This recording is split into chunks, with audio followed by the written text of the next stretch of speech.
So when did you decide that, I think I want to design clothes? When did you decide that? Kind of a weird story. A former girlfriend of mine, who shall remain nameless. Nameless, right? we had formulated a business in high school. Oh, really? Yeah, so I had my first business when I was like 16, 17 years old. Okay. Yeah, and I kind of got ousted out of it when we broke up. And your first lesson on what divorce is like. Yeah. And that's when the whole 100 Miles was kind of a revenge thing. It was like... I'll show you. Yeah, like I want to show you. You left me? All right, this is what I'm going to do. And here we are now, 31 years later. I'm glad you brought up the 100 Miles. How did you come up with that name? I was on the DVP, the Don Valley Parkway, a highway here in Toronto. And I was in front of a 100-kilometer sign. It was the first TTC strike. And I was coming from a lecture. TTC still been messing up from time. And the concept of 100 Miles at the time reminded me of how, I was stuck in the traffic and there's a million cars. And so I felt it was like life. We're all in a race to get somewhere.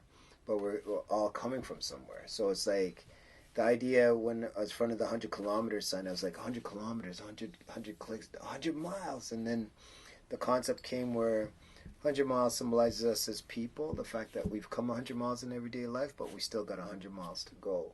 Excellent. Right? And when we first started, we'd make 100 of everything, and we'd hand number it from 1 to 100. So that was part of like the numerical, whole overall scientific concept of it. Yeah. Okay. How did you come up with a logo? Because this is what year was this? This is like what, 90? So as far as technology, now you got apps you can just create your logo. Yeah, 1990. So how did you figure it out to say, okay, I'm gonna get somebody to do a logo and then get that logo to be able to put it on print? I saw the vision. It's like, and I was able through the first artist that had worked with the company to really translate what I was looking for, right? In terms of, I wanted something to represent, the hardship of struggle, right? And that's why when you see the character that we call Infamous, right, in our logo, the running man, he has 100 on his back, and he's on top of the world because he represents the struggles of the world, right? And he's running through the world with that 100 on his back to represent all the things that we as humans have to overcome or endure in our lifetime. So that's how in which is it safe to say you are the embodiment of that? Somewhat. I think it makes sense. Yeah, somewhat. It makes sense. It makes sense. You know what I mean? Because if you don't know, the brand is global, not local. Yeah. You know what I'm saying? If you think it's local, you're local. Straight. What obstacles did you face in setting up the brand? Because like we said, it's 91. It wasn't like you could just go online and Google stuff. You have to obstacles. I'd say peer pressure. What do you mean? My friends at the time, or so-called friends at the time, they wanted to be a rap group, and I wanted to be this do fashion, right, and push this idea. And so they were telling me that ain't going nowhere, like dead it. You know what I mean? And thank God in life I've been able to I've hired majority of them, they've all been employed by me at some point. That's but funny. Never let anybody tell you your dreams. You know what I mean? Believe in your dreams, and that would be some of the pressure. Also the pressure of your parents. Especially when they come from the West Indies, or they have this concept of you got to go to school, get a degree, get a good job, which you kind of was doing. Yeah, I was on the path, and then what were you in university studying? Business. Well, business. Yeah, so it works. Business. It works yeah, out. Yeah. So you know, they wanted more or less to see The me. structure Yeah, stuff. Go through the structure route. Go the structured route as opposed to the Freestyling. the entrepreneurial route, and I kind of, you know, rebelled, and here we are now. Listen, being an entrepreneur is in vogue now. Back then, no. Yeah. What do you mean? Yeah, Even, 19 years old, 20 years even if old. you're like an artist, an entertainer, like there's no putting your stuff on YouTube. Yeah, You there had was to none get of an that. agent.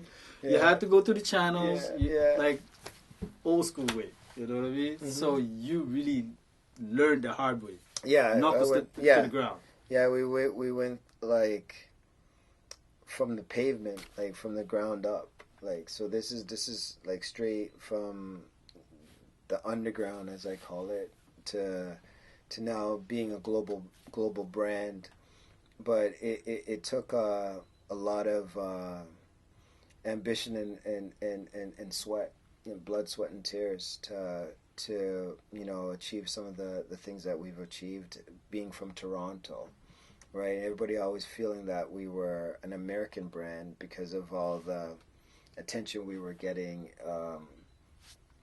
across the border, right? Like with all the New York rappers and LA rappers that were representing us. So we always wanted to identify as being a Canadian Toronto brand. So it took a lot of, you know, hey, we're from Toronto, hey, we're from Toronto, and trying to put Toronto on the map. For You know sure. what I mean? So this is why your brand is iconic, you yourself, because it wasn't just like you posted up on Young and Done that's doing this. Yeah. You know what I mean? You hopped on the plane or the bus, whatever. Yeah. Backpack, bags full of shirts going across. Yes. You know what I mean? And yes. it kind of reminds me of the story, Piece to the Man and Brass Tacks.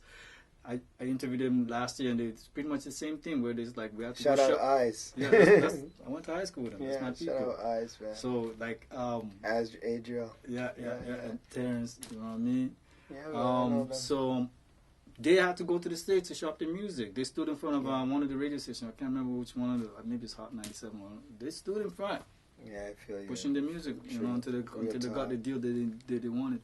You know, so salute to you doing that on the fashion end, because that's foreign. You feel what I'm saying? Yeah, whereas Music on we're kind of Queens, familiar with, but Jamaica, Queens that's hustling. foreign. Yeah. To be like, yo, I got this shirt, because Yeah. what other brands was out, not locally, but as far as urban wear, we're talking about Cross Colors. Yeah, Cross Cross Kanai. Colors, Kanai, 555 Soul. Fat Farm was just coming out. My boy actually designed that Oh yeah, brand. Yeah. okay. Yeah, so I believe Dada was out. Okay. Dada. I remember that. Maurice Malone. Okay. Maurice Oh, Malone. Maurice Yeah, Malone. that's What another happened to? one. Shout out Maurice. Yo, what happened? Walker Wear, April Walker. So there's a lot of us still Those doing brands our need to thing. research. Yeah, Like, we need no, some. they're there? Oh yeah, they're out. They're Okay. like Maurice is doing his thing. Walker Wear, April's doing her thing. Carl's doing his thing. Cross Colors has just done a resurgence. So Beautiful. you know, like we're all out Yeah, here. I like the cross. Remember the cross color Yeah, stuff, yeah. the Bart Yeah, Simpson yeah, looking yeah, stuff. yeah. Oh my God! Yeah, most definitely. You had to be there, B. Mhm. You had to be there. You had to be there.